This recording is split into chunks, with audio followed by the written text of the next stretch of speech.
শুধু বাংলাদেশের মানুষকে হাসিনা চুপ করায় নাই, বাংলাদেশ সেনাবাহিনীকে হাসিনা ভারতের ভয় দেখিয়ে তাদেরকে বিড়াল বানিয়ে রেখেছিল। আপনারা কি জানেন পিলখানা হত্যার মাস্টার মাইন্ড শেখ হাসিনা? বাংলাদেশের প্রত্যেকটা খুন গুম হত্যার সাথে হাসিনা এবং দিল্লি জড়িত। আজকে কেন বাংলাদেশের সেনাবাহিনী, বিডিআর, পুলিশ, র্যাব এরা কেন আজকে আপনার নীরব দর্শকের ভূমিকায় আছে জানেন? সেনাবাহিনীর মাজা ভেঙে দিয়েছে 15 বছরে হাসিনা। হাসিনা সীমান্তের এক একটা বিডিআর সদস্য ছিল প্রতিপক্ষ শত্রুর জন্য তাজা বুলেট। হাসিনা আমাদের প্রত্যেকটা বিডিআর এর সদস্যকে বিড়াল বানিয়ে চুপ করে গর্তের মধ্যে ঢুকে দিয়েছে।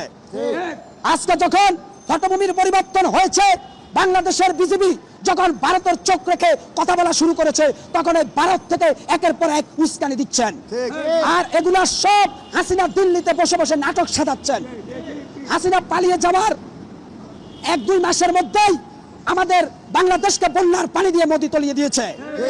আর আমরা দেখেছি দেশপ্রেমিক সেনাবাহিনী রাত দিন নিরলস পরিশ্রম করে বন্যা কবলিত মানুষকে উদ্ধার করেছে। যখন এই শেখ হাসিনা ক্ষমতায় এসেছিল 2009 সালে, তারা তাদের মিশনকে সাকসেস করেছিল। আপনারা জানেন তৎকালীন বাংলাদেশ সেনাবাহিনীর একজন দেশপ্রেমিক সেনা কর্মকর্তা ছিল মেজর জিয়া। মেজর জিয়াকে জঙ্গি নাটকের অভিনয় করে চাকরি থেকে হাসিনা অব্যাহতি করেছিল। এরপরে মেজর জিয়াকে হাসিনা কিডন্যাপ করেছিল। এরপরে মেজর জিয়াকে তিনি আয়না করে নিয়েছিলেন। আর তখন বাংলাদেশের দেশপ্রেমিক সেনাবাহিনীর অনেক কর্মকর্তা হাসিনাকে প্রশ্ন করেছে যে আপনি কেন ভারতীয় প্রেতাত্মাদের মধ্য দিয়ে বাংলাদেশ সেনাবাহিনীর এই সূর্য সন্তানদের হত্যা করাচ্ছেন। তৎকালীন শেখ হাসিনার লেজার ভিত্তিক কিছু দেশদ্রোহী সৈনিক বলেছিল যে তোমরা সাবধানে কথা বলো, ইন্ডিয়ান ফোর্স রেডি। আপনারা জানেন ভারতের বিএসএফ 100টা আর বাংলাদেশের একটা বিজেপি সমান। আমি ভারতের বিএসএফ কে বলবো তোমাদের 100 শূন্য আর বাংলাদেশের একটা শূন্য যথেষ্ট। অর্থাৎ ভারতের বিরুদ্ধে ভারতের 100টা শূন্যকে মোকাবেলা করার জন্য একটা দেশপ্রেমিক বিডিআর যথেষ্ট।